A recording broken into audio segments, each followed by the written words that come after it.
Bismillahirrahmanirrahim. Anak-anakku sekalian, hari ini kita belajar IPA ya. Kita belajar IPA tentang sifat-sifat benda ya.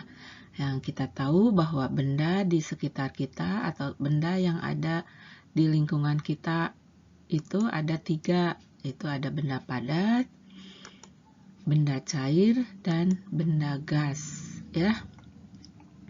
Nah, kita akan pelajari sifat-sifat benda-benda tersebut ya, dari sifat benda padat, benda cair, dan benda gas ya. Mari kita lihat. Nah, sifat-sifat benda. Nah, setiap benda mempunyai sifat yang membedakan dari jenis benda yang lain. Benda-benda yang ada di sekitar kita dibagi menjadi 3 jenis, yaitu 1. Benda padat. Nah, di sekitar kita terdapat banyak benda padat, di antaranya batu, pasir, tanah, ya, buku, gelas, itu semua benda padat ya. Nah, ini contohnya batu, pasir, tanah ya. Nah, itu adalah benda padat ya. Dari 3 ini hanya contoh 3 ya, yang lainnya masih banyak di sekitar kita ya.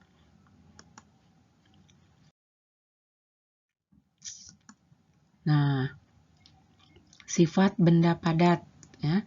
Sifat benda padat pertama, menempati ruang ya. Nah, ruang itu merupakan tempat di mana benda berada yang meliputi panjang, tinggi, dan lebar. Contoh, sebuah penghapus diletakkan di dalam air, maka penghapus ini akan menempati ruang sesuai dengan ukuran panjang, lebar, dan tingginya. Nah, ini contoh penghapus yang warna pink ini penghapus. Ini jika dipindahkan ke tempat lain itu akan bisa menempati ya. Jadi akan menempati tempat yang baru itu ya. Jadi salah satunya ya, jadi sifat benda padat itu pertama adalah menempati ruang. Nah, ini ya. Jadi benda padat itu bisa menempati ruang ya.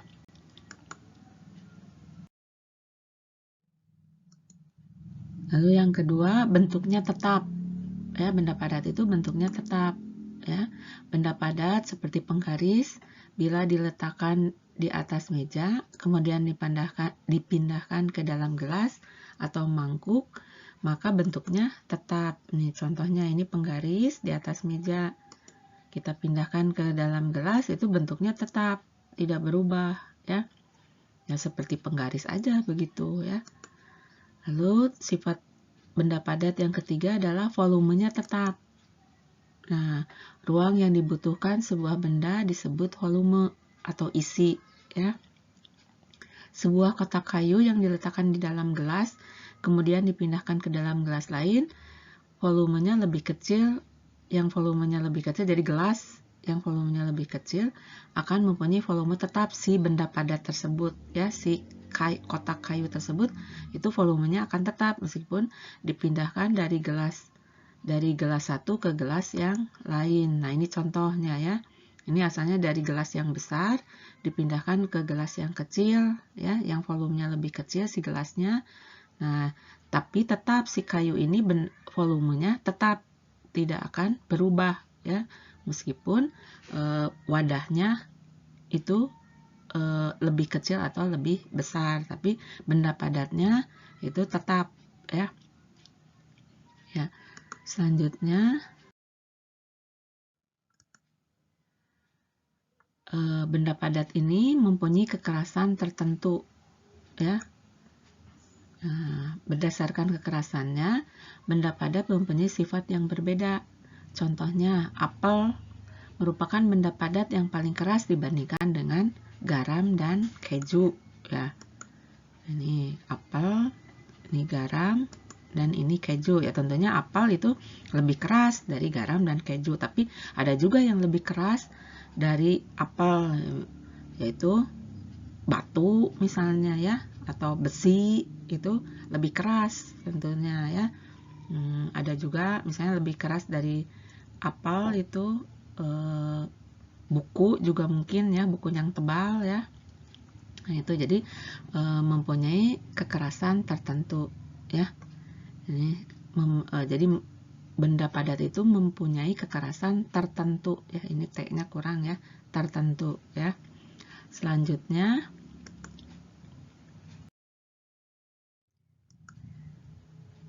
benda padat itu dapat diubah dengan cara tertentu ya. Contohnya nih, benda padat dapat diubah dengan menekan atau memanaskannya terlebih dahulu. Nah, seperti plastisin dan tanah liat bisa diubah menjadi berbagai bentuk dengan cara ditekan ya. Lalu besi yang keras bisa dibentuk menjadi pipih dengan cara memanaskannya terlebih dahulu, kemudian dipukul-pukul sampai pipih, sampai gepeng ya, pipih. Sebuah papan dapat dipotong-potong kemudian dibuat meja dan kursi ya. Nih contoh gambarnya, nih plastisin. Ini contoh plastisin ya, bisa juga ada yang tanah liat ya. Nah, plastisin ini bila ditekan-tekan akan berubah ya, bisa berubah menjadi bentuk mainan yang lain, misalnya jadi buah-buahan, atau bisa menjadi kue, bapau ya, ini ada contohnya ya. Lalu yang lainnya ya, buah ini ya, ada buah, ada kue ya. Itu dari plastisin. Jadi plastisin mainan dibuat macam-macam buah-buahan mainan juga ya. Lalu ini besi ini dipanaskan dulu ya. Besi dipanaskan dulu. Besi yang keras itu bisa berubah itu jika dipanaskan terlebih dahulu. Nah, setelah dalam keadaan bisa dibentuk, barulah si besi ini dibentuk, dipukul-pukul ya, sampai bisa menjadi pipih begini ya, bisa menjadi kapak pisau ya, itu dari besi itu ya. Lalu yang ketiga, contoh yang ketiga adalah kayu ya. Kayu ini dari kayu ya, kayu yang ditebang itu digergaji ya, dipotong ya, dipakai gergaji. Nah, dipotong-potong ya. Kemudian bisa dibuat meja, kursi ya, dan lain-lain, bangku juga ya, itu bisa dibuat dari papan atau dari kayu ya. Itu jadi benda padat dapat diubah dengan cara tertentu ya. Nah, selanjutnya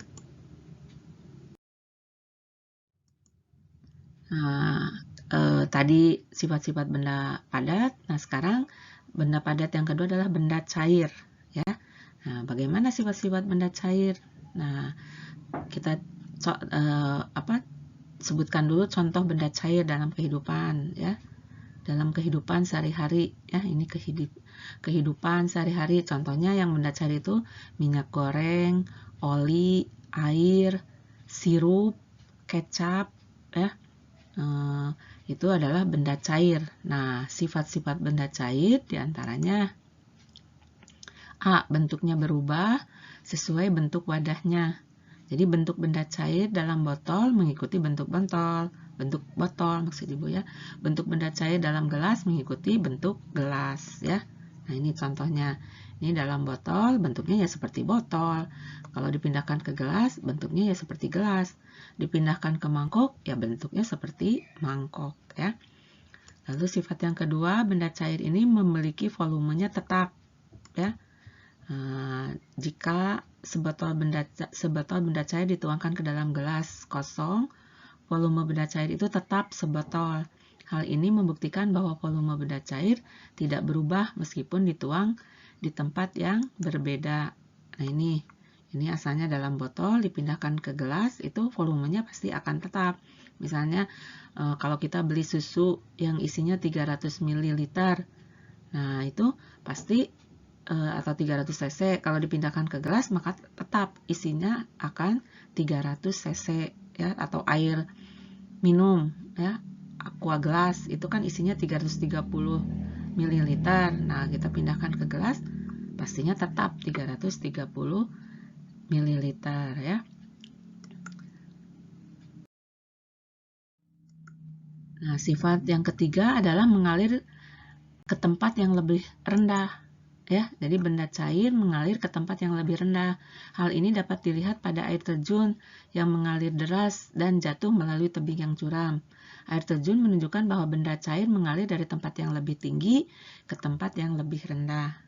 Ya, seperti juga kalau terjadi banjir, itu banjir pasti mengalirnya ke tempat yang lebih rendah. Makanya Jakarta itu sering banjir karena Bogor itu lebih tinggi tempatnya dan air hujannya mengalir ke Jakarta yang lebih rendah ya. Nah, ini juga air terjun contohnya ya. Tempat yang tinggi ke tempat yang lebih rendah ya. Nah, sifat air yang lain atau yang selanjutnya adalah permukaan tenang selalu datar. Jadi bentuk permukaan benda cair yang tenang itu benda cair, jadi permukaan air tenang berbeda dengan permukaan yang bergelombang ya. Hal ini dapat diamati pada permukaan air yang diletakkan di dalam botol yang tembus pandang. Walaupun botol dimiringkan ke segala arah, ketika diamati bentuk permukaan benda cairnya tetap tenang dan datar ya. Nah, permukaan benda cair yang tenang itu tetap datar. Nah, ini jadi meskipun dimiringkan tetap airnya permukaannya datar ya, beda dengan air laut yang bergelombang ya. Tapi kalau sedang tenang itu akan mendatar ya. Lalu sifat yang selanjutnya adalah menekan ke segala arah. Jadi sifat air itu menekan ke segala arah. Jadi air itu mempunyai tekanan. Semakin ke dalam, tekanan air semakin besar. Hal ini dapat dibuktikan dengan memasukkan air ke dalam botol plastik. Lalu berikan lubang-lubang kecil di dinding botol. Dari setiap lubang akan memancar air. Tekanan air di permukaan botol akan diteruskan oleh air yang berada di bawahnya ke segala arah dan air akan mengalir keluar botol. Itulah sebabnya tembok dalam bendungan dibuat semakin ke bawah semakin tebal untuk menahan tekanan yang besar di bagian bawah. Nah, ini contohnya ya. Jadi air itu menekan ke segala arah ya.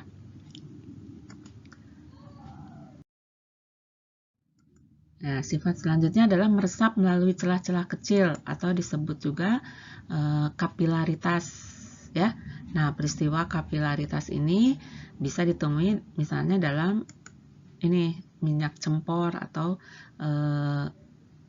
minyak tanah kompor. Di dalam kompor itu ada sumbu. Nah, sumbu itu akan menyerap minyak tanahnya dan minyak tanah tersebut meresap ke dalam sumbu kompor sehingga sumbunya menyala ya. Atau ini lampu tempel ya, lampu cempor atau lampu tempel. Nah, ini yang ketiga adalah benda gas. Nah, kalau benda gas, nah contohnya, nah benda gas itu yang kita hidup setiap hari itu ya, udara yang hidup setiap hari itu adalah contoh benda yang berwujud gas ya. Nah, sifat-sifat benda gas antara lain, 1. Menempati ruang. Nah, ketika balon yang belum ditiup itu kan tidak ada isinya. Nah, setelah ditiup maka akan berisi udara. Nah, ini balon sebelum ditiup kan belum ada bentuknya ya. Nah, setelah ditiup, nah ini jadi terisi udara di dalam balon itu ya, semakin mengembang. Kalau ini kan belum terisi udara ya.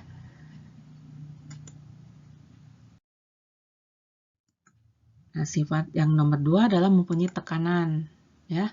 Nah, itu biasanya dalam ban sepeda ya. Dalam ban sepeda itu asalnya yang kempes itu tidak keras. Nah, kalau sudah diisi udara itu seluruh permukaan ban menjadi sama kerasnya ya, karena udara menekan ke segala arah ya. Nah, lalu yang ketiga adalah memiliki berat. Nah, ini contohnya 2 balon yang ditiup sama besarnya itu akan setimbang ya. Nah, ini 2 balon yang ditiup sama besar itu akan seimbang. Nah, tapi ketika salah satu balonnya ditusuk jarum, maka satu balon kempis, yang satu berisi udara. Nah, ini akan berat ke arah yang berisi udara. Berarti membuktikan bahwa balon memiliki berat, atau udara memiliki berat, atau gas memiliki berat, ya. Nah, demikian penjelasan Ibu, ya, demikian